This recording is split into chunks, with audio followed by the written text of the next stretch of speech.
चलिए अब इस नेक्स्ट लेक्चर में हम देखेंगे लॉरेंस फोर्स के बारे में कि लॉरेंस फोर्स क्या है, कैसे है, और फिर जो हमने पिछले वीडियो में कहा था कि हम वेलोसिटी सिलेक्टर की बात करेंगे उसको देखते हैं।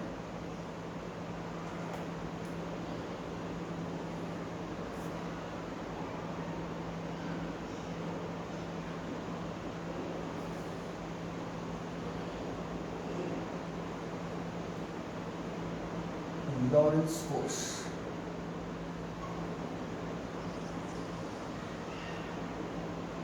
अगर कोई चार्ज पार्टिकल जो है वो दो फोर्सेस एक साथ एक्सपीरियंस करता है, electric force and magnetic force, तो इस इलेक्ट्रिक फोर्स और इस मैग्नेटिक फोर्स के रिजल्टेंट को हम कहते हैं लॉरेंस फोर्स।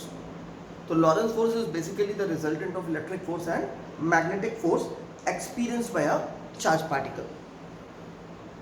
अब जो इलेक्ट्रिकल फोर्स है वो आप प्रीवियस चैप्टर से जानते हो। पहले तो लॉरेंस फोर्स को लिख दें। लॉरेंस फोर्स जो है that is electric force plus magnetic force.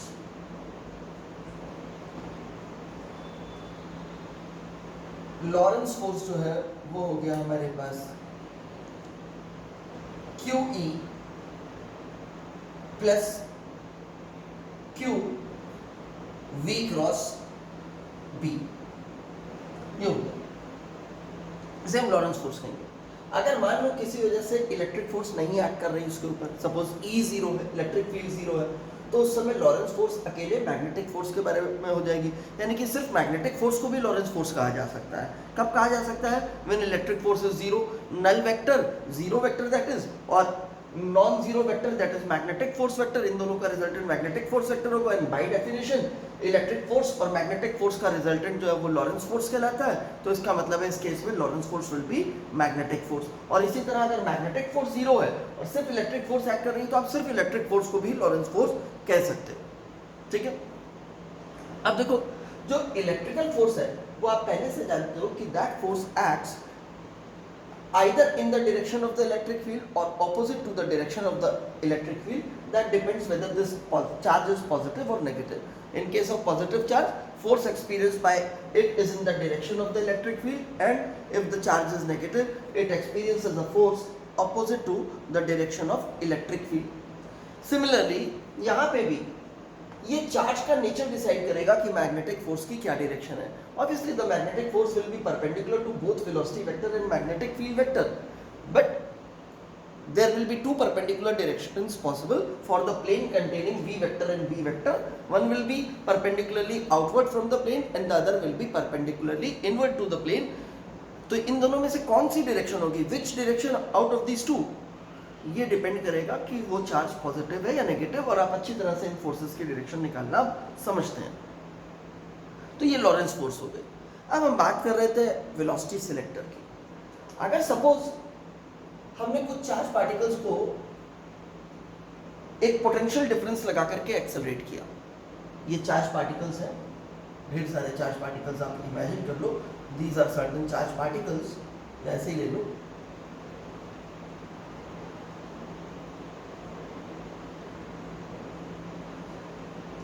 In charge particles के ऊपर एक पोटेंशियल डिफरेंस अप्लाई किया हमने, और रिजल्ट क्या हुआ, ये चार्ज पार्टिकल इस तरफ एक्सेलरेट होने लगे। इसका मतलब इनकी वेलोसिटी बढ़ने लगी। अगर मान लो हर पार्टिकल का चार्ज q है और पोटेंशियल डिफरेंस हमने v लगाया है, तो qv उसके ऊपर एनर्जी एक्वायर की उसने इस पोटेंशियल डिफरेंस की वजह से, तो qv equals to half mv²। शुरू में रेस्ट में था तो गेन इन काइनेटिक एनर्जी हो गई हमारे पास। This energy got converted into kinetic energy. ये v जो है बड़ा वाला, ये पोटेंशियल डिफरेंस के लिए, ये small v in charge particles की वेलोसिटी के लिए होता है। अब हमने क्या किया, यहाँ पे एक रीजन लिया, मान लीजिए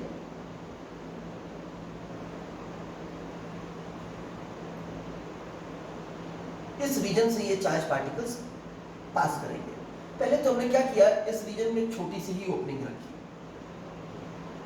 कि चार्ज पार्टिकल इसी ओपनिंग से एंटर कर पाए। आप और चार्ज पार्टिकल कंसिडर कर सकते हो इसी में।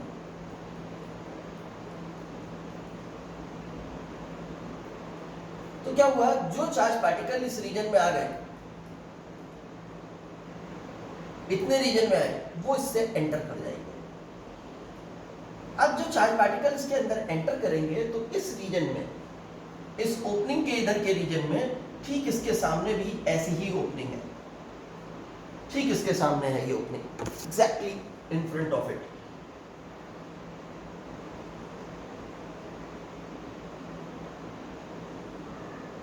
Small opening, this is also a small opening. अब जैसे ही चार्ज पार्टिकल इस रीजन में एंटर करेंगे तो इस रीजन में एक इलेक्ट्रिक और एक मैग्नेटिक फोर्स प्रेजेंट है।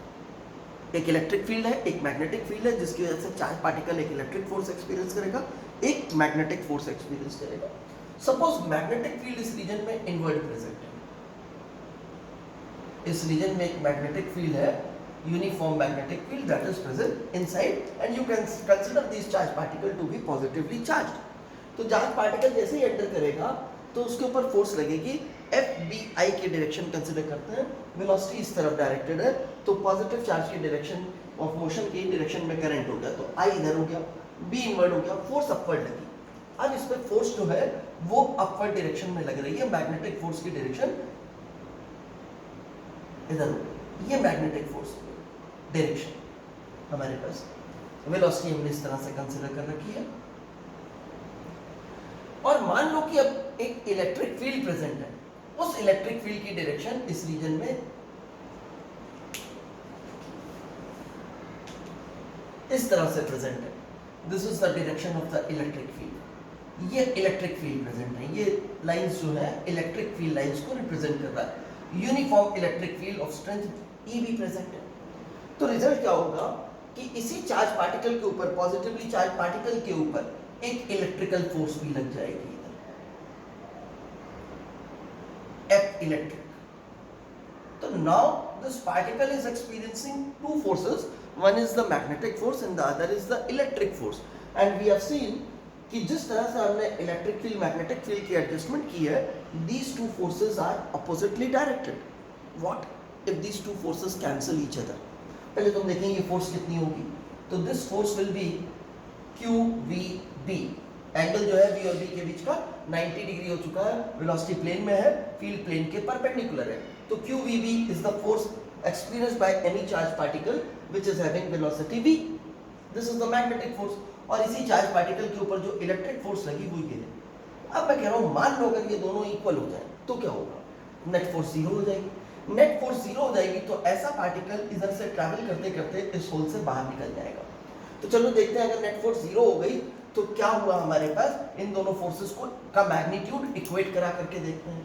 तो हमने लिखा QVB equals to QE, Q दोनों तरफ से कैंसिल कर दिया, V को सब्जेक्ट बनाया, V equals to E by B, तो V is now E by B। अब जब चार्ज पार्टिकल, भले ही आपने सबको पोटेंशियल डिफरेंस सेम दिया था, लेकिन स्टिल जरूरी नहीं है कि सबकी वेलोसिटी सेम हो। अब आप कहोगे ऐसा क्यों सर, अभी तो आपने लिखा था यहाँ पे, तो सभी के लिए ऐसी सिचुएशन हुई। ऑफ कोर्स ये पोटेंशियल डिफरेंस की वजह से काइनेटिक एनर्जी है, लेकिन ये चार्ज पार्टिकल एक दूसरे पे भी फोर्सेस लगा रहे होंगे। दूसरा, जिस मीडियम में मूव कर रहे हैं उस मीडियम की विस्कस फोर्सेस भी हो सकती हैं चार्ज पार्टिकल्स के ऊपर एक्ट करती हुई। उन फोर्सेस की वजह से कुछ ऐसे इफेक्ट होंगे कि उनके पास V से स्लाइटली डिफरेंट, बहुत बड़ी डिफरेंस की बात नहीं कह रहे हैं, स्लाइटली डिफरेंट वेलोसिटीज प्रेजेंट होंगी। अगर वेलोसिटी V एग्जैक्टली ये नहीं हुई, इससे थोड़ी सी भी डिफरेंट हो गई, तो रिजल्ट क्या होगा, ये दोनों फोर्सेस इक्वल नहीं रह जाएंगी, ये कैंसिल नहीं करेंगी, इनमें से एक बड़ी हो जाएगी एक छोटी हो जाएगी। अगर बड़ी और छोटी हो गई तो क्या होगा, मान लो इलेक्ट्रिक फोर्स बड़ी हो गई तो इस पार्टिकल के पास एक एक्सेलरेशन आ जाएगा इस डायरेक्शन में, ये इस तरह का पैराबोलिक पाथ फॉलो कर लेगा, ये ऐसे चला जाएगा। और यही अगर मैग्नेटिक फोर्स बड़ी हो गई तो ये पार्टिकल जो है कुछ इस तरह का पाथ फॉलो कर लेगा, और जब ये इस रीजन में पहुंचेगा तो यहाँ से तो ये क्लोजर है, जा नहीं सकता, जाने की जगह तो इतनी खुली हुई थी, यही ओपनिंग है, तो इसका मतलब है यहाँ से सिर्फ वही चार्ज पार्टिकल इस रीजन को क्रॉस कर पाएंगे जिनके पास वेलोसिटी एग्जैक्टली ये वाली वेलोसिटी होगी। तो इस रीजन को हमने, या इस डिवाइस को हमने कह दिया वेलोसिटी सिलेक्टर है, ये वेलोसिटी सिलेक्टर की तरह वर्क कर रही है, ये सिर्फ सिलेक्ट कर रही है उन पार्टिकल्स को जिनके पास एक रिक्वायर्ड वेलोसिटी है, ठीक है। तो ये वेलोसिटी सिलेक्टर हो गया हमारे पास, इस तरह से वेलोसिटी सिलेक्टर वर्क करेगा। थोड़ा सा आपको वैसे तो हमारे सिलेबस में नहीं है, जस्ट फॉर नॉलेज बता रहा हूँ आपको। स्पेक्ट्रोमीटर, मास स्पेक्ट्रोमीटर, बेन ब्रिज मास स्पेक्ट्रोमीटर। मास स्पेक्ट्रोमीटर का काम होता है, हम न्यूक्लियस वगैरह का मास मेजर करने के लिए इसको यूज़ करते हैं, बहुत प्रिसाइज एक्यूरेट मास मेजर करने के लिए यूज़ करते हैं। किसी भी न्यूक्लियस के लिए हमारे पास जो मासेस हैं वो दो तरह के मासेस हैं। एक ही न्यूक्लियस हमने ले लिया, सपोज ये एक न्यूक्लियस प्रेजेंट है, इस न्यूक्लियस में नंबर ऑफ प्रोटॉन्स जो है वो Np है और नंबर ऑफ न्यूट्रॉन्स जो है वो Nn है, ठीक है। तो क्या है, इसके दो तरह के मासेस हैं। एक हम कहते हैं एक्सपेक्टेड मास, एक कौन सा मास कहते हैं, एक्सपेक्टेड मास। ऐसा हमारा एक्सपेक्टेशन है, हम उम्मीद कर रहे हैं कि ऐसा ये मास होगा इसका, ये है एक्सपेक्टेड मास। क्या चीज है समझते हैं।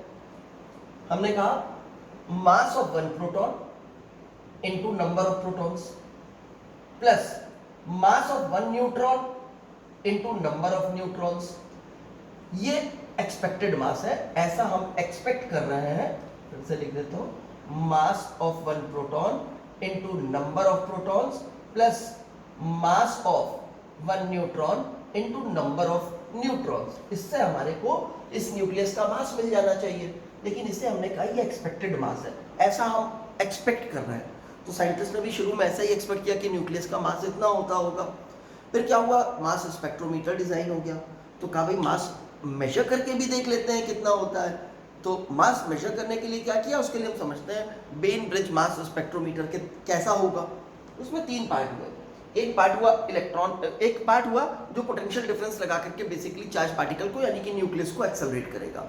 तो क्या किया उसने, यहाँ से पोटेंशियल डिफरेंस लगाया, चार्ज पार्टिकल को एक्सेलरेट कर दिया।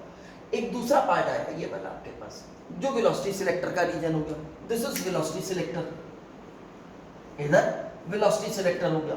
इससे वही पार्टिकल्स निकल पाएंगे जिनके पास एग्जैक्ट ये वाली वेलोसिटी होगी।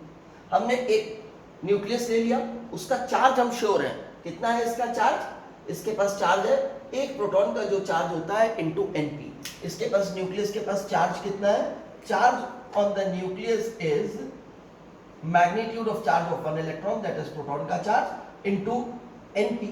तो चार्ज तो फिक्स है कि इतना है। मास के लिए एक्सपेक्टेशन थी हमारी ये, तो चार्ज की वैल्यू हमें मालूम है कितनी है, वैसे भी चार्ज कैंसिल आउट हो जाता है, लेकिन फिर भी चार्ज की वैल्यू हमें एग्जैक्टली पता है। तो अब हमने पोटेंशियल डिफरेंस लगा दिया और चार्ज पार्टिकल्स को जो है एक्सेलरेट कर दिया। चार्ज पार्टिकल्स जब एक्सेलरेट हुए तो इस रीजन में एंटर कर गए। उनके पास वेलोसिटी v या उससे स्लाइटली डिफरेंट वेलोसिटीज थी, तो v और स्लाइटली डिफरेंट वेलोसिटीज में से ये किनको पास करने देगा अपने अंदर से, सिर्फ उनको पास करने देगा जिनकी वेलोसिटीज जो है एग्जैक्टली v है। तो एग्जैक्ट v वाली वेलोसिटी को ये पास करने देगा। तो अब चार्ज पार्टिकल इधर से इधर निकल आएंगे। अब इधर क्या किया हमने, जैसे ही इस होल के बाहर निकलेंगे तो इस रीजन में हमने एक और मैग्नेटिक फील्ड अप्लाई कर दी। उस मैग्नेटिक फील्ड की स्ट्रेंथ कितनी है वो भी कैलकुलेटेड है। जैसे हमें मालूम है हमने इलेक्ट्रिक फील्ड कितनी अप्लाई की है, वैसे ये वाली मैग्नेटिक फील्ड कितनी अप्लाई की है, वैसे ही इधर जो है हमने एक कैलकुलेटेड मैग्नेटिक फील्ड अप्लाई कर दी। हो सकता है उस मैग्नेटिक फील्ड की स्ट्रेंथ हम इसी के बराबर चूज कर लें, हो सकता है इससे डिफरेंट चूज कर लें। अब जैसे ही चार्ज पार्टिकल यहाँ आया, इस लाइन के इधर आया, तो वो इलेक्ट्रिक फील्ड वाले रीजन से बाहर आ गया, लेकिन अभी भी उसके ऊपर मैग्नेटिक फोर्स एक्ट करेगी एक मैग्नेटिक फील्ड की वजह से। मान लो वो magnetic force again magnetic field perpendicular to the plane है, इसी डायरेक्शन में मैग्नेटिक फील्ड इधर भी प्रेजेंट है, इस रीजन में भी। तो ये चार्ज पार्टिकल जो इधर से बाहर निकलेगा with velocity v, it will experience a magnetic force. वो मैग्नेटिक फोर्स किस डायरेक्शन में होगी, फिर F B I इधर हो गया, B इनवर्ड हो गया, फोर्स ऐसे होगी। तो ये चार्ज पार्टिकल कुछ इस तरह का पाथ फॉलो करेगा, circular path. Semi circle complete करने के बाद यहाँ पे स्ट्राइक करेगा। हमने यहाँ पे क्या किया, एक स्क्रीन लगा दी। जैसे ये स्केल है ना, इस तरह से स्केल लगा दिया। इसमें यहाँ पे मान लो छोटा सा होल था, ये यहाँ से निकला, अब ऐसे घूमता हुआ गया, यहाँ टकराएगा। और इसके ऊपर हमने एक ऐसे मटेरियल की कोटिंग कर दी है जिसके ऊपर जब चार्ज पार्टिकल टकराएगा तो वो जगह चमक जाएगी, चमकने लगेगी, ग्लो करने लगेगी, ठीक है। तो जैसे ये चार्ज पार्टिकल यहाँ पे टकराया तो ये जगह चमकी, तो हमें मालूम चल गया कि यहाँ पे अगर स्क्लिंटेशन प्रोड्यूस हुआ है तो रिजल्ट क्या है कि चार्ज पार्टिकल यहीं पे टकराया है। अब चार्ज पार्टिकल यहाँ पे टकराया है, शुरू में यहाँ था, अब टकराया किस जगह, वहाँ पे।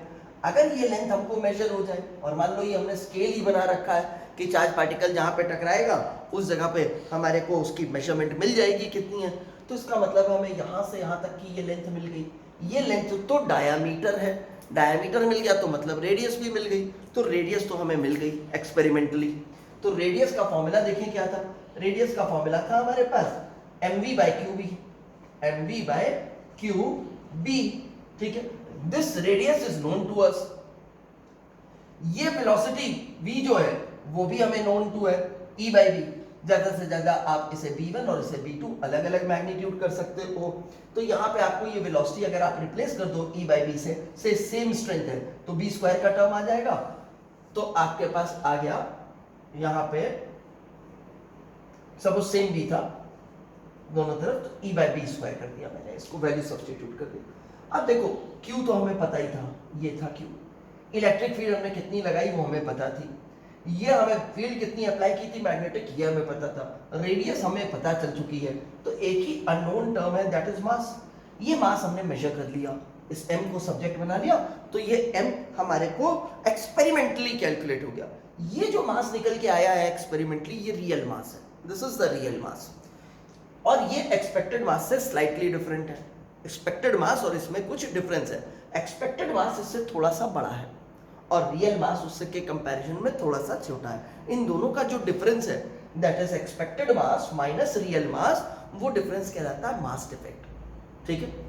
हम जब न्यूक्लियर फिजिक्स में जाएंगे तो इस टर्म को समझेंगे कि मास डिफेक्ट क्या होता है और उसका न्यूक्लियस के अंदर जो एनर्जी प्रेजेंट होती है, बाइंडिंग एनर्जी, उसके साथ किस तरह से रिलेशन बनता है, तो हमें मालूम चल जाएगा हाँ वाकई में यही वाला असली मास है, ठीक है ना। मास स्पेक्ट्रोमीटर एनी हो हमारे डायरेक्टली सिलेबस में नहीं है, लेकिन लॉरेंस फोर्स है तो पैसेज का क्वेश्चन बन सकता है, आपको समझा सकता है कि भाई इस चीज को मास स्पेक्ट्रोमीटर कहते हैं, इसका ये पार्ट ये करता है, ये पार्ट ये करता है, और आपसे यहाँ पे जो है क्वेश्चंस उसके ऊपर पूछ सकता है। तो ऐसा भी नहीं कह सकते कि भाई ठीक है एज अ डिवाइस नहीं पूछेगा कि मास स्पेक्ट्रोमीटर क्या होता है, इसका फंक्शन क्या होता है, आपके प्रिंसिपल पे वर्क करता है, लेकिन इनडायरेक्ट न्यूमेरिकल फॉर्मेशन तो कॉम्पिटिटिव एग्जाम में इसके ऊपर हो ही सकता है। तो ये हमारे को लॉरेंस फोर्स के बारे में आइडिया लग गया।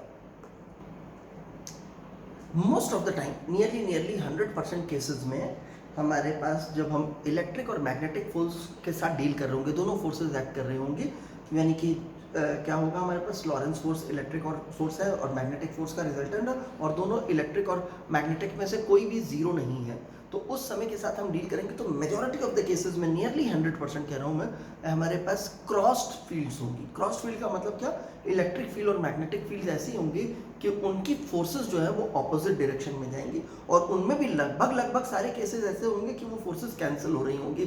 कुछ केसेस हमारे पास थोड़े से बच जाएंगे, लेकिन बहुत ज़्यादा डिफरेंस नहीं आएगा। दो क्वेश्चंस आप पढ़ोगे या कुछ चीज़ें देखोगे तो बड़े सब्जेक्टिव क्वेश्चंस और भी टाइप के आपको मिल जाएंगे जिनमें कैंसिल नहीं होती, हमें एसएचएम का कंसेप्ट लगा करके सॉल्यूशन करना पड़ता है उनका, क्योंकि हमें उतनी मैथ्स नहीं आती है, तो हम एसएचएम जैसा फॉर्म देख करके वहाँ से सॉल्यूशन करते हैं, पर उस तरह का फॉर्मेट हमारे एग्जाम पैटर्न में सेट नहीं बैठता है। अब हम एक चीज़ और समझते हैं कि जे थॉमसन ने क्या किया था, उसने इलेक्ट्रॉन और का चार्ज और मास का रेशियो निकाला था। ये जो चार्ज बाय मास का रेशियो है इसे स्पेसिफिक चार्ज कहा जाता है। ये उसने पहली बार निकाला था, सबसे पहली बार उसने एक्सपेरिमेंटली इस चीज को कैलकुलेट किया। तो उसने कैलकुलेट करने के लिए क्या लिया था उसे हम समझते हैं। उसने एक कैथोड लिया, ये मान लीजिए एक फिलामेंट है, दिस इज अ फिलामेंट। इसको हम बाहर से किसी सोर्स के साथ कनेक्ट करेंगे, यहां पे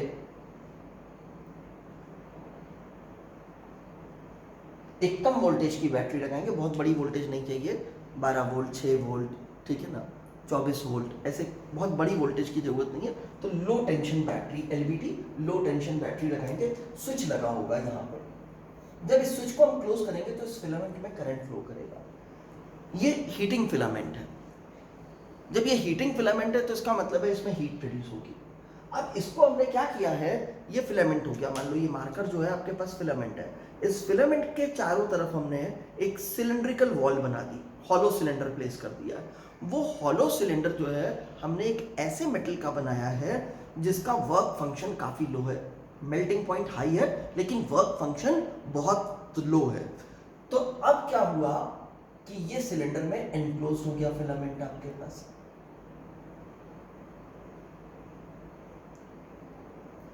जैसे ही इसमें से करंट पास हुआ, हीट रेडिएशंस गई तो इस सिलेंडर के सरफेस के ऊपर फॉल की।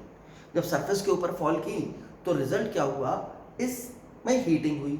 उस हीटिंग की वजह से थर्मियोनिक एमिशन, जैसे फोटो इलेक्ट्रिक इफेक्ट होता था, बिल्कुल उसी तरह से अगर हीट की वजह से एमिशन होगा तो थर्मियोनिक एमिशन हुआ। तो यहाँ से क्या हुआ, कुछ इलेक्ट्रॉन्स बाहर निकल गए, थर्मियॉन्स, थर्मल, जैसे आप वहाँ फोटो इलेक्ट्रॉन्स बोलते थे वैसे यहाँ पे थर्मियॉन्स हो गए, ये बाहर निकल आए। इनमें से कुछ के पास काइनेटिक एनर्जी भी, की फॉर्मूले वही लगेंगे, h nu minus h nu naught equals to half mv square या k मैक्स कह लो, ठीक है ना। तो उसी तरह के फॉर्मूला है जो आप फोटो इलेक्ट्रिक इफेक्ट में पढ़ते थे। तो ये इलेक्ट्रॉन्स बाहर निकले। यहाँ पे हमने क्या कर रखा है, एक हॉलो सिलेंडर लगा रखा है, this is a hollow cylinder. इसका ये area of cross section A1, इधर A2, दोनों इक्वल है, यूनिफॉर्म क्रॉस सेक्शन का। इसको हमने क्या कर रखा है, इसको भी हमने एक सोर्स से कनेक्ट कर रखा है, ठीक है। वो है हाई टेंशन बैटरी, बहुत बड़ा पोटेंशियल डिफरेंस अप्लाई किया। बहुत बड़ा पोटेंशियल डिफरेंस कैसा हो गया, 5000 वोल्ट, 10,000 वोल्ट, 20,000 वोल्ट, ये लो टेंशन बैटरी थी, ऐसा पोटेंशियल डिफरेंस अप्लाई किया। तो जब इलेक्ट्रॉन्स इसमें से निकलेंगे तो हमने इसको कुछ इस तरह से रखा कि इसका ये एंड पॉजिटिव होगा तो इलेक्ट्रॉन्स इसकी तरफ एक्सेलरेट हो जाएंगे। इसको मतलब सिलेंडर को हमने इलेक्ट्रॉन्स के चार्ज के रिस्पेक्ट में पॉजिटिव रखा है और बहुत हाईली पॉजिटिव रखा है, तो इलेक्ट्रॉन्स इसकी तरफ अट्रैक्ट हो गए। अब कुछ इलेक्ट्रॉन्स ऐसे होंगे जिनकी वेलोसिटी एकदम सीधी होगी, सिलेंडर की एक्सिस के होगी, कुछ की थोड़ी डाइवर्जेंट होगी, वो तो आगे नहीं जा पाएंगे, कुछ की इस तरह से प्रेजेंट होगी, ठीक है। या इस रीजन से क्रॉस करते हुए मान लो कुछ की सीधी रह जाएगी वेलोसिटी, वो इसमें से पास कर जाएंगे जिनकी स्ट्रेट रहेगी वेलोसिटी यहाँ पे। तो ये इलेक्ट्रॉन यहाँ से निकला, यहाँ पे लगी हुई है उसी तरह से फ्लोरोसेंट स्क्रीन, तो ये इलेक्ट्रॉन यहाँ पे आके टकरा जाएगा। थोड़ा दूर कर देता हूँ कि मुझे अभी और भी पार्ट्स बनाने होंगे। ये इलेक्ट्रॉन इस जगह पे आकर के टकराएगा, ठीक है। लेकिन हमने क्या किया, इससे पहले यहाँ पे इस तरह से दो प्लेट्स लगा दी, ये हॉरिजॉन्टल प्लेट्स लगाई मैंने।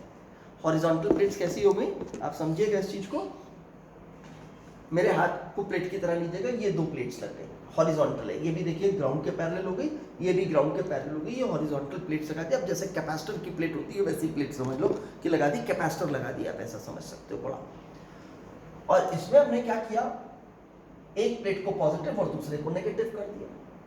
यहां से इलेक्ट्रॉन्स आए थे हमारे पास, इसे मान लो हमने नेगेटिव कर दिया, ये प्लेट नेगेटिव है और ये प्लेट पॉजिटिव है। तो क्या हुआ, इस रीजन में एक इलेक्ट्रिक फील्ड आ गई, इस तरह से डायरेक्टेड।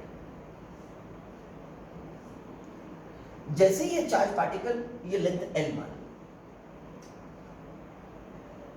जैसे ये चार्ज पार्टिकल इस रीजन में एंटर करेगा, इन प्लेट्स के रीजन में आएगा, यहां से तो बाहर निकल गया था, इसके ऊपर कोई फोर्स नहीं लगी थी, पूरा इंक्लूजन एक इवैक्यूएटेड ट्यूब के अंदर, नियरली जिसके अंदर वैक्यूम है उसमें प्रेजेंट है। तो क्या हुआ कि चार्ज पार्टिकल की वेलोसिटी स्ट्रेट थी, यहाँ पे एंटर किया, लेकिन यहाँ एंटर करते ही इस इलेक्ट्रॉन के ऊपर फोर्स लगने लगी, फील्ड इस डायरेक्शन में है तो फोर्स लगने लगी, ऊपर की तरफ लगने लगी इस पे।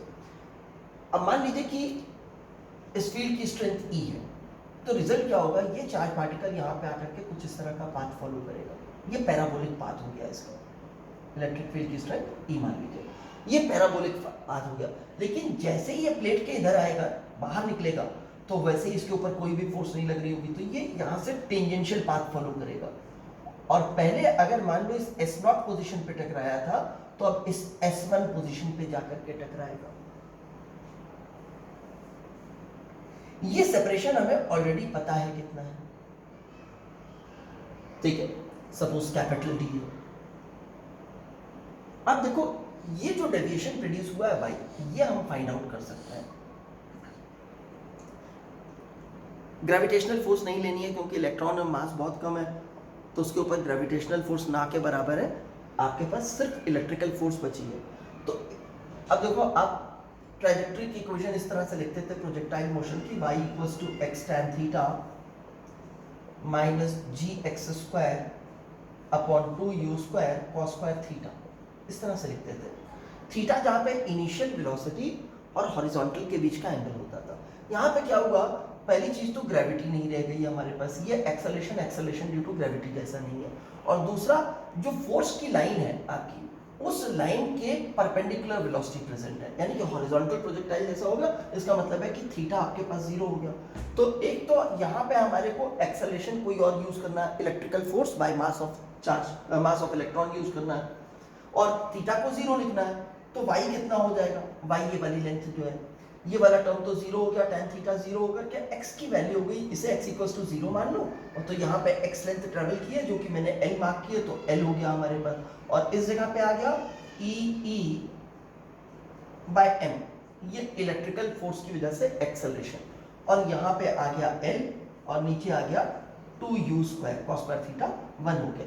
इसको थोड़ा सा अरेंज करके लिख दो, तो EL बाय 2mu स्क्वायर, तो y हमें कैलकुलेट हो गया। अगर y हमें कैलकुलेट हो गया तो हमारे को ये वाला एंगल भी कैलकुलेट हो जाएगा।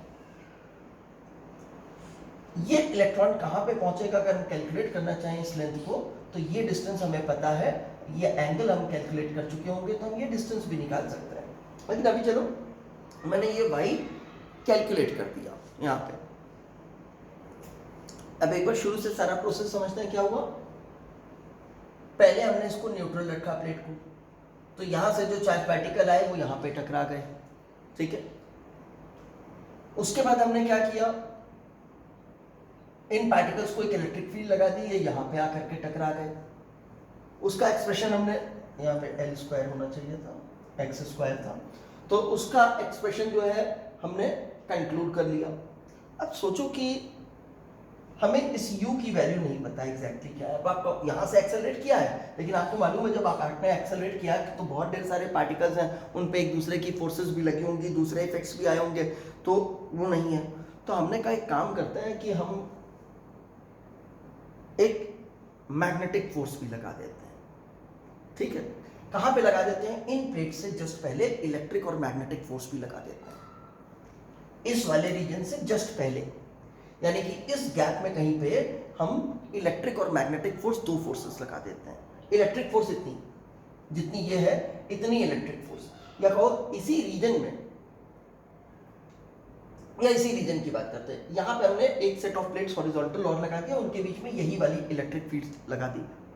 अब फिर से फोर्स लगी इस तरफ, लेकिन वहां हमने डेविएशन नहीं होने दिया, हमने दो वर्टिकल प्लेट्स भी लगाई इस तरह से, और उन वर्टिकल प्लेट्स के बीच में एक हॉरिजॉन्टल मैग्नेटिक फील्ड लगाई। अब इलेक्ट्रिक फील्ड और मैग्नेटिक फील्ड परपेंडिकुलर हो गई। इलेक्ट्रिक फील्ड जो है वो वर्टिकल डायरेक्शन में है, और मैग्नेटिक फील्ड जो है वो हॉरिजॉन्टल डायरेक्शन में, either directed inside the plane of the board और directed outside the plane of the board. और इन इलेक्ट्रिक फील्ड और मैग्नेटिक फील्ड की वैल्यू ऐसे रखी कि एक पर्टिकुलर वेलोसिटी u जो यहाँ पे लिखा हुआ है, उसके लिए ये एक दूसरे को कैंसिल करेंगे, यानी कि q v की जगह u लिख लेता हूं, b equals to Q E होगा, q इलेक्ट्रॉन का चार्ज होगा, तो u की वैल्यू हमें मालूम है e बाई b मिलेगी। तो अब क्या हुआ, इससे जस्ट पहले वाली फील्ड भी इलेक्ट्रिक फील्ड उतनी थी, हमने वहां से u की वैल्यू कैलकुलेट कर दी। इस रीजन में हमने जैसे पहले वेलोसिटी सिलेक्टर बनाया था, यहाँ पे वेलोसिटी सिलेक्टर लगा दिया है, तो इस वेलोसिटी सिलेक्टर से इस प्लेट्स के इस रीजन में हमने सिर्फ उन्हीं इलेक्ट्रॉन्स को जाने दिया जिनके पास ये वाला u था, यानी कि ये u हमें नोन हो गया, और ये y तो हमने कैलकुलेट ही कर लेना है एक्सपेरिमेंटली। अब अगर आप देखो तो E by M, electric field आपने कितनी लगाई वो आपको पता है, L कितना है वो आपको पता है, U कितना है वो आपको पता है, Y कितना है वो आपने कैलकुलेट कर लिया है। तो अब आपके पास दो अननोन टर्म है। अगर इसी को E बाई एम को आप यहाँ से सब्जेक्ट बना लीजिए, तो आपको E बाई एम की जो वैल्यू मिलेगी वो specific charge of an electron, that is charge to mass ratio of electron हो जाएगा। यही जो है जे थॉमसन ने एक्सपेरिमेंट किया था, जिससे उसने E बाई एम की वैल्यू कैलकुलेट की थी।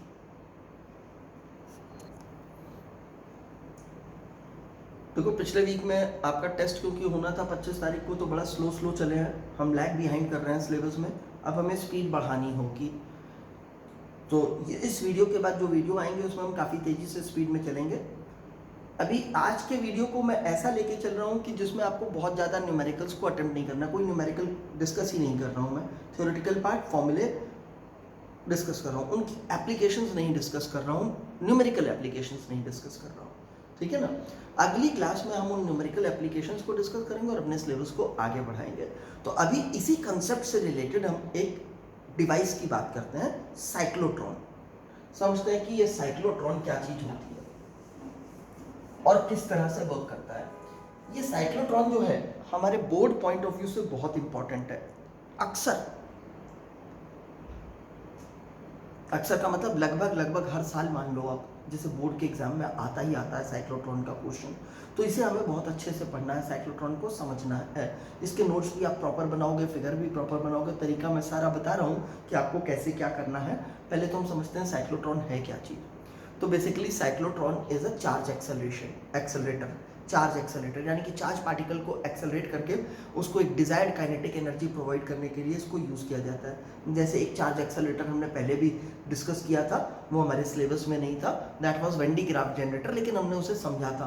तो वैसे ही ये एक और डिवाइस है जो कि चार्ज एक्सेलरेटर है साइक्लोट्रॉन, पर ये हमारे सिलेबस में है, इसे हमारे को समझना है। तो साइक्लोट्रॉन की सबसे पहली बेसिक डेफिनेशन क्या हो गई? It is a charge accelerator which accelerates charge particles या हैवी चार्ज पार्टिकल्स कह लो। बता दूंगा इलेक्ट्रॉन जैसे लाइट चार्ज पार्टिकल्स के लिए क्यों एप्लीकेबल नहीं रहेगा, वो आगे बताऊंगा। To make them acquire a desired energy या डिजायर्ड वेलोसिटी।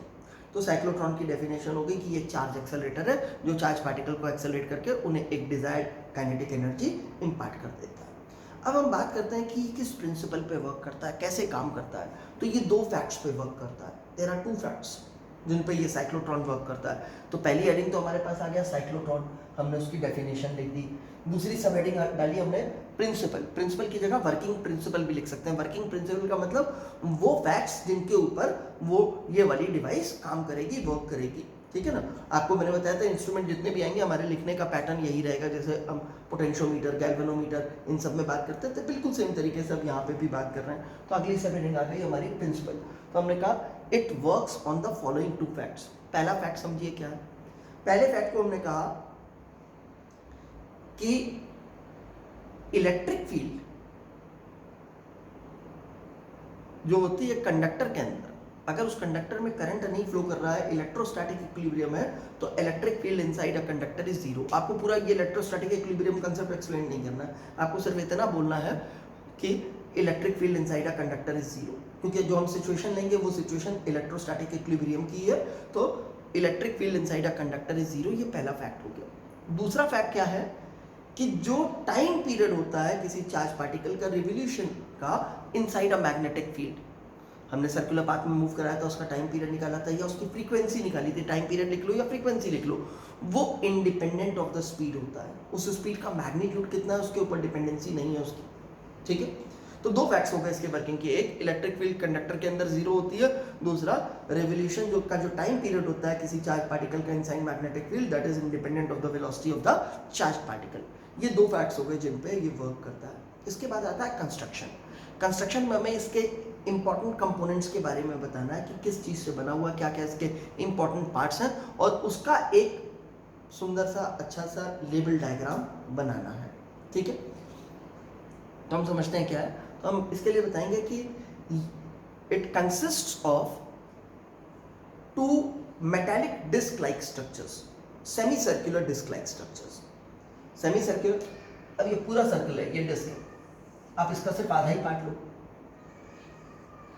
ये वाला पार्ट या ये वाला पार्ट, तो ये semi circular disc like structure हो गया, आधा आधा पार्ट। तो it consist of two semi circular disc like structures which are called dees, capital D E E S, owing to their shape. आप देख रहे हो ना इसकी शेप कैपिटल डी जैसी ही है, ठीक है, ये उल्टा डी बना हुआ है, तो इनकी शेप की वजह से इन्हें हम क्या कहते हैं, डीज कहते हैं। किसके बने हुए हैं? मेटल के बने हुए हैं, थोड़े थिक होंगे ऐसे, आप ऐसे समझ लो।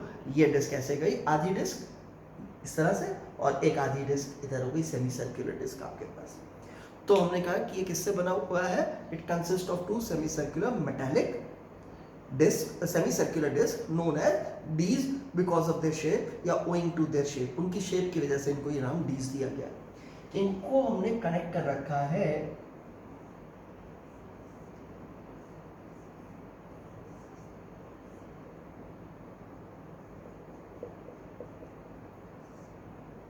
हाई फ्रीक्वेंसी ऑक्सीलेटर से। थ्योरी में आप पूरा लिखोगे हाई फ्रीक्वेंसी ऑक्सीलेटर, शॉर्ट में नहीं लिखोगे। जहाँ थ्योरी में हाई फ्रीक्वेंसी ऑक्सीलेटर लिखोगे वहां पे चाहो तो ब्रैकेट में HFO लिख लो। तो जब आप फिगर बनाओगे तो यहाँ पे आप सिर्फ HFO लिखोगे तो मीनिंग क्लियर रहेगा कि HFO आपने किसके लिए लिखा है, ठीक है ना। अक्सर बुक्स में भी इसे HFO लिखा होता है। और अक्सर ऐसा भी होता है कि बच्चे एग्जाम का टाइम जब आता है ना बोर्ड का, तो उससे पहले प्री बोर्ड वगैरह या स्कूल के टेस्ट हो रहे होते हैं, हमारे सब्जेक्टिव पेपर्स हो रहे होते हैं, तो उसमें कई बच्चे इसे, उनको FO तो याद रहता है, H की जगह उनके दिमाग में U आ जाता है, UFO लिख देते हैं। तो ऐसा मत करना, अनआइडेंटिफाइड फ्लाइंग ऑब्जेक्ट नहीं है, ये हाई फ्रीक्वेंसी ऑक्सीलेटर है। समझते हैं ये करता क्या है? इसका काम है पीरियोडिकली इस रीजन में, जो दोनों डीज के बीच का रीजन है, इस रीजन में पीरियोडिकली इलेक्ट्रिक फील्ड की डायरेक्शन को रिवर्स करना। Its function is to reverse the direction of electric field in the region between the two dees, इन दोनों डीज के बीच के रीजन में जो इलेक्ट्रिक फील्ड होगी उसे। ये एक्चुअली में क्या ना, एक AC सोर्स की तरह समझ लो। अब आपको बताया तो ऑल्टरनेटिंग करंट क्या होता है? ऑल्टरनेटिंग करंट वो होता है जो पीरियोडिकली अपनी डायरेक्शन कंपल्सरली रिवर्स करता है। मोस्ट ऑफ द टाइम जो हमारे सिलेबस में है उसमें कंटिन्यूस मैग्नीट्यूड का चेंज होता है और पीरियोडिक डायरेक्शन रिवर्स करता है। एसेंशियल कंडीशन है पीरियोडिक रिवर्सल ऑफ डायरेक्शन। अब मान लो शुरू में इसकी पोलैरिटी पॉजिटिव थी, तो ये वाला D पॉजिटिव और ये वाला D नेगेटिव जैसा बिहेव करेगा, ये पॉजिटिव पोटेंशियल पे, ये नेगेटिव पोटेंशियल पे, तो फील्ड इस तरफ डायरेक्टेड होगी। लेकिन जैसे ही आधी साइकिल गुजरेगी तो ये पॉजिटिव हो जाएगा, ये नेगेटिव हो जाएगा, इस रीजन की फील्ड ऑपोजिटली डायरेक्टेड हो जाएगी, तो वो ये काम करके देगा। तो इस हाई फ्रीक्वेंसी ऑक्सीलेटर का AC ऑक्सीलेटर भी कह सकते हो आप इसे, high frequency AC oscillator. High frequency यानी कि बहुत जल्दी जल्दी बदलेगा, ठीक है ना, फ्रीक्वेंसी बहुत लार्ज होगी इसकी। तो इसका काम क्या है? To reverse the direction of electric field in the region between the two dees, ठीक। And this whole apparatus, this whole system is enclosed in a glass casing. इसको एक ग्लास के बॉक्स के अंदर एनक्लोज कर दिया है। ये इसलिए किया गया है कि बाहर के एक्सटर्नल फैक्टर्स के इफेक्ट्स जो है वो मिनिमाइज किए जा सकें। और हमने कहा एक स्ट्रॉन्ग क्रॉस्ड या परपेंडिकुलर मैग्नेटिक फील्ड जो है वो प्रेजेंट है उस रीजन में जहां पे ये प्रेजेंट है। इस तरह से एक यूनिफॉर्म परपेंडिकुलर मैग्नेटिक फील्ड इस पूरे रीजन में प्रेजेंट है। This is a uniform magnetic field present in this whole region, ठीक है। प्रॉपर्ली बनाइएगा कि साफ साफ दिखाई दे और क्लियर दिखाई दे। आपको ये डायग्राम बुक से देख के बनाना है। अब हम कहते हैं इसका काम क्या था? चार्ज पार्टिकल को एक्सेलरेट करना, ठीक है ना। तो वो चार्ज पार्टिकल जिसे एक्सेलरेट करना, हम हैवी पार्टिकल की बात कर रहे थे। मैंने कहा लेटर ऑन मैं आपको बताऊंगा भी लाइट चार्ज पार्टिकल, इलेक्ट्रॉन जैसे चार्ज पार्टिकल्स को क्यों इससे एक्सेलरेट नहीं करते हम, या क्यों नहीं किया जा सकता है, वो मैं भी लेटर ऑन समझाते समझाते आपको बता दूंगा। तो जिस चार्ज पार्टिकल को हमने एक्सेलरेट करना है, उस चार्ज पार्टिकल को हम इन दोनों डीज के बीच में, ये जो इन दोनों का सर्कल मान लो, इस सर्कल का सेंटर है, वहां पे प्रोड्यूस करते हैं, ठीक है। कोई आयन हो सकता है, अल्फा पार्टिकल हो सकता है, तो वो हमने यहाँ पे उस चार्ज पार्टिकल को प्रोड्यूस किया। प्रोड्यूस करने के बाद हमने इसको ऑन कर दिया। सपोज ये स्विच था, ये ऑन कर दिया। चार्ज पार्टिकल यहाँ पे स्टेशनरी प्रेजेंट था। जैसे ही प्रोड्यूस हुआ, पहले यही मान लेते हैं, तो फील्ड इधर प्रेजेंट थी, से this charge particle was positive. तो इस पे फोर्स लगेगी, इलेक्ट्रिक फोर्स। जैसे ही इलेक्ट्रिक फोर्स लगेगी तो वो इलेक्ट्रिक फोर्स इसको एक्सेलरेट करेगी। इसको मैं थोड़ा सा रीजन बड़ा कर देता हूँ यहाँ पे, तो देखना आसान हो जाएगा आपको। तो इस चार्ज पार्टिकल पे फोर्स लग गई इधर इलेक्ट्रिक वाली, उस फोर्स की वजह से ये एक्सेलरेट होता है और ये यहाँ पे पहुँचता है। जैसे ये यहाँ पे पहुँचता है, इस डी के अंदर एंटर कर जाता है, मेटल के अंदर एंटर कर गया। अब मेटल के अंदर एंटर कर गया तो वहाँ तो इलेक्ट्रिक फील्ड एक्ट नहीं करेगी। ये एग्जैक्टली स्ट्रेट लाइन पाथ नहीं होगा, थोड़ा सा कर्व्ड ही होगा यहाँ पे भी, लेकिन मैंने स्ट्रेट लाइन बनाया कि शुरू में वेलोसिटी बहुत कम है, मैग्नेटिक फोर्स ना के बराबर लेते हुए क्या इनफैक्ट कर्व्ड होगा ये थोड़ा सा, और ये रीजन भी बहुत छोटा सा है, तो वो that small part will be more और लेस अ स्ट्रेट लाइन। अब यहाँ पे आकर के इलेक्ट्रिक फील्ड के इफेक्ट तो खत्म हो गए, लेकिन इस मैग्नेटिक फील्ड के इफेक्ट्स प्रेजेंट है। मैग्नेटिक फील्ड इन कंडक्टर्स के अंदर भी प्रेजेंट है, क्योंकि कंडक्टर के अंदर इलेक्ट्रोस्टैटिक शील्डिंग होती थी, मैग्नेटिक शील्डिंग नहीं होती थी। तो अब रिजल्ट क्या होगा? इसके अंदर due to all alone influence of magnetic field it will move in a circular path. ये इस तरह से सर्कुलर पाथ में मूव करेगा, आधा सर्कल कंप्लीट करेगा, बाहर निकल आएगा। जितने टाइम में इसने आधा सर्कल कंप्लीट किया है, उतने ही टाइम में ये HFO क्या करेगा? Direction of the field reverse कर देगा। जो पहले फील्ड इधर प्रेजेंट थी वो फील्ड इधर हो जाएगी, यानी कि ये पॉजिटिव पोलैरिटी पे, ये नेगेटिव पोलैरिटी पे, ये इधर बाहर निकला और तुरंत ही इलेक्ट्रिक फील्ड की डायरेक्शन भी इधर हो गई। अब जैसे इधर हुई तो इस चार्ज पार्टिकल पे फोर्स इधर लगने लगी, वो फोर्स इसके ऊपर फिर वर्क डन करेगी, इसकी काइनेटिक एनर्जी और बढ़ाएगी। इसका मतलब पहले से ज्यादा हुई इसकी वेलोसिटी और ये फिर से इसमें एंटर कर गया। तो ये भी कर्व पाथ होगा, आप ऐसे मान लो ये एंटर कर गया यहाँ पे। अब जैसे ही ये इसमें एंटर कर गया तो अगेन इस डी के अंदर आने पे इलेक्ट्रोस्टैटिक शील्डिंग होगी। तो पहले क्या हुआ था, ये ऐसे गया था, फिर क्या हुआ, अब इसकी वेलोसिटी बढ़ गई है। जब वेलोसिटी बढ़ गई तो रेडियस ऑफ द पाथ जो है वो mv/qb से दिया जाता था। v बढ़ गया, मास वही है, q वही है, फील्ड वही है, v बढ़ने की वजह से रेडियस बड़ी हो जाएगी। तो अब इसके अंदर भी ये सर्कुलर पाथ में मूव करेगा, लेकिन उसकी रेडियस पहले से बड़ी होगी, तो ये पहले से बड़ी रेडियस में मूव करके आया, फिर इस रीजन में आएगा। अब रेडियस बड़ी हो गई, स्पीड बड़ी होगी, लेकिन अब हमको मालूम है जो टाइम पीरियड है या जो आधा टाइम पीरियड है आधा सर्कल कंप्लीट करने का, जितना यहाँ से यहाँ तक का टाइम था उतना ही यहाँ से यहाँ तक का टाइम रहेगा, क्योंकि वो तो v पे डिपेंड नहीं करता। तो फिर से उतने ही टाइम के बाद बाहर निकलेगा। जब उतने ही टाइम के बाद फिर से बाहर निकलेगा तो रिजल्ट क्या होगा, तब तक में फिर फील्ड की डायरेक्शन बदल चुकी होगी, फील्ड इधर आ चुकी होगी, फिर से इस डायरेक्शन में ये पॉजिटिव पे आ गया होगा, ये नेगेटिव पे आ गया होगा, तो फिर एक्सेलरेट होगा। तो पहले से और बड़ी वेलोसिटी को एक्वायर करके इसमें एंटर करेगा, तो और बड़े पाथ में मूव करेगा, यानी कि इसका पाथ कैसा हो गया, कुछ इस तरह का पाथ होने लगा, इसकी रेडियस बड़ी होने लगी। ठीक है, तो जब इसकी रेडियस बड़ी होने लगी तो एक बार ये एक ऐसी रेडियस, अब देखो इसी रेडियस को मैं थोड़ा सा काइनेटिक एनर्जी के टर्म में लिखता हूँ। ये देखिए आपने लिखा हुआ है इसे mv, मोमेंटम, मोमेंटम को √2mk लिख सकते हैं, √2mk, where k is kinetic energy। तो हमें पहले से ही मालूम है, इससे काइनेटिक एनर्जी को मैं सब्जेक्ट भी बना देता हूँ। Kinetic energy equals to q square b square r square upon 2m। इनमें से सारे टर्म हमें पता है, रेडियस भी हमने फिक्स कर ली, तो हमें मालूम है कि इतनी रेडियस होने के बाद कितनी काइनेटिक एनर्जी वो हो जाएगी। हमें मालूम है शुरू से ही कि हमें चार्ज पार्टिकल को कितनी काइनेटिक एनर्जी देनी है। ठीक है ना, जैसे मान लो हमने इसको for example x joule of energy देनी है, तो जब ये x जूल होगा तो उस समय r कितना चाहिए वो हम फाइंड आउट कर सकते हैं, क्योंकि ये टर्म ये टर्म ये टर्म ये टर्म हमें पता है। तो हमारे को तुरंत ही मालूम चल जाएगा इतना r हो जाएगा तो हो जाएगा। तो हमने पहले से ही उस रेडियस को फिक्स कर लिया।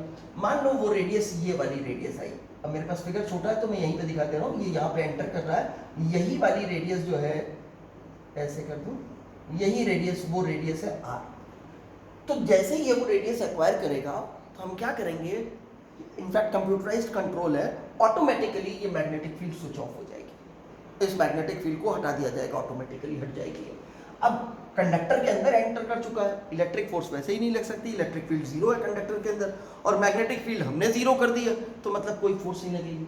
तब कोई फोर्स नहीं लगेगा तो इसकी वेलोसिटी इधर डायरेक्टेड है, तो ये इसी वेलोसिटी से मूव करेगा। यहाँ पे हमने एक ओपनिंग बना रखी है छोटी सी, इस ओपनिंग का नाम है एग्जिट पोर्ट।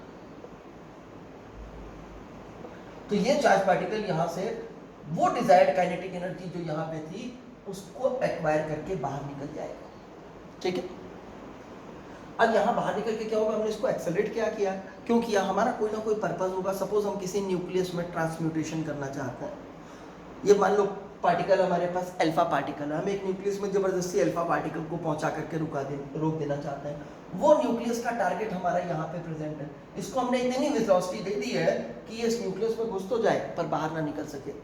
ठीक है ना, तो ये अभिमन्यु हो गया और ये चक्रव्यूह हो गया, अंदर तो चला जाएगा पर बाहर नहीं निकलेगा। तो अंदर चला गया, इतनी काइनेटिक एनर्जी दी है, अब ये भी पॉजिटिवली चार्ज, ये न्यूक्लियस भी पॉजिटिवली चार्ज, इसको रिटार्ड करेगा, लेकिन इसकी वेलोसिटी पहले जीरो नहीं होती है, जस्ट अंदर पहुंच करके से जीरो हो जाती है।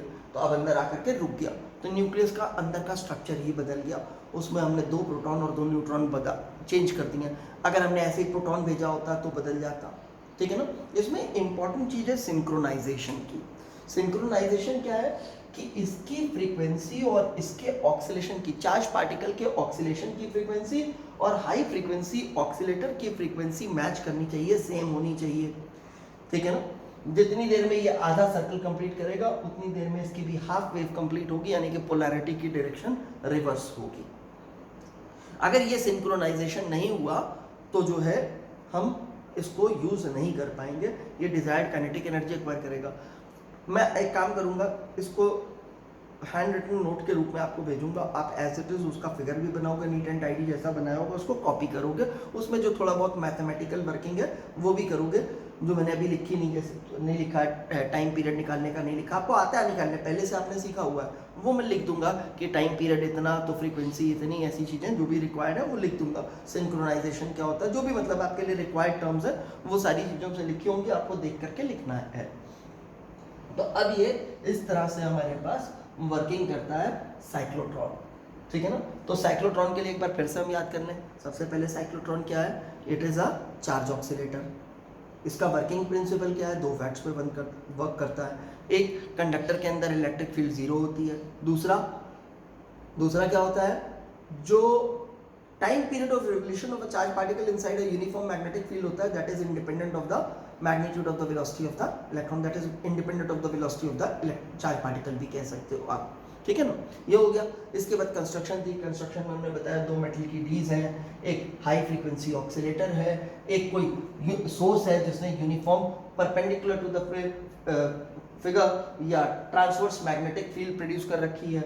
और ये पूरा का पूरा सिस्टम किसमें एनक्लोज्ड है, ग्लास केसिंग में एनक्लोज्ड है। इसका फिगर बना दिया, उसमें जो लेबलिंग करनी थी वो कर दी, इसको एग्जिट पोर्ट बता दिया, इसे D1 बता दिया, इसे D2 बता दिया, जो भी नाम लिखने थे वो हमने लिख दिए। ये कंस्ट्रक्शन का पार्ट पूरा हो गया। फिर वर्किंग आई। तो वर्किंग में हमने बताया जिस पार्टिकल को हमने एक्सेलरेट करना है इससे, उसको यहाँ पे प्रोड्यूस किया है। यहाँ पे प्रोड्यूस होने के बाद हमने HFO को ऑन कर दिया, उसकी वजह से ये एक्सेलरेट होता है, डी में एंटर करता है, जहाँ पे इलेक्ट्रिक फील्ड इसके ऊपर एक्ट नहीं करती। Under the all alone effect of magnetic field ये सेमी सर्कुलर पाथ फॉलो करता है। यहाँ पे थोड़ा सा पाथ फॉलो करके बाहर निकलता है। जितनी देर में ये बाहर निकलता है उतनी देर में ही इलेक्ट्रिक फील्ड अपनी डायरेक्शन रिवर्स कर लेती है। यानी कि जब जब ये इस रीजन के बीच में आता है, दोनों डीज के बीच के रीजन में आता है, तो वहाँ पे इलेक्ट्रिक फील्ड इसे पॉजिटिवली एक्सेलरेट करने का काम करती है, यानी कि इसकी वेलोसिटी बढ़ाने का काम करती है। तो इलेक्ट्रिक फील्ड का पर्पस क्या है, काइनेटिक एनर्जी बढ़ाने का, ठीक है। तो ये सारी चीज़ें हमने लिख दी। उसके बाद ये बता दिया कि एग्जिट पोर्ट के लिए रेडियस क्या होती है, उस पर डिपेंडेंस होती है, जो थोड़ा बहुत मैथमेटिकल लिखना है मैंने कहा वो आपको दे दूंगा। ये हमारे पास इसका पूरी वर्किंग हो गई। इसे आप अच्छे से प्रिपेयर करोगे। तो आज हमने बहुत बेसिक चीज़ें ली हैं। I have not discussed any numerical कि हम उसे कैसे हैंडल करेंगे। आपको सिर्फ चीज़ें जो बताई हैं, लॉरेंस फोर्स क्या होती है ये बता दिया, थोड़ा आपको जे थॉमसन का E/m कैलकुलेट करने का मेथड बता दिया, वेलोसिटी सिलेक्टर के रे में बता दिया कैसे होता है, और आपको साइक्लोट्रॉन इंपॉर्टेंट चीज़ समझा दी मैंने कि साइक्लोट्रॉन कैसे वर्क करता है। अब नेक्स्ट वीडियो जो हमारा होगा, यानी कि नेक्स्ट लेक्चर जो हमारा होगा, उसमें हम कुछ न्यूमेरिकल सबसे पहले टैकल करेंगे, जिसमें इलेक्ट्रिक और मैग्नेटिक फील्ड दोनों होंगी। उनको हमें कैसे हैंडल करना है वो हम देखेंगे, ठीक है ना। पीछे का एक बार सारी चीज़ें इस चैप्टर की रिकॉल कर लीजिएगा, उनकी आपको ज़रूरत पड़ेगी, और इसको अच्छे से प्रिपेयर कर लीजिएगा ताकि नेक्स्ट वीडियो से मैं ना हो, नेक्स्ट वीडियो से आपके पास न्यूमेरिकल्स के होमवर्क भी आने लगेंगे आपके, ठीक है।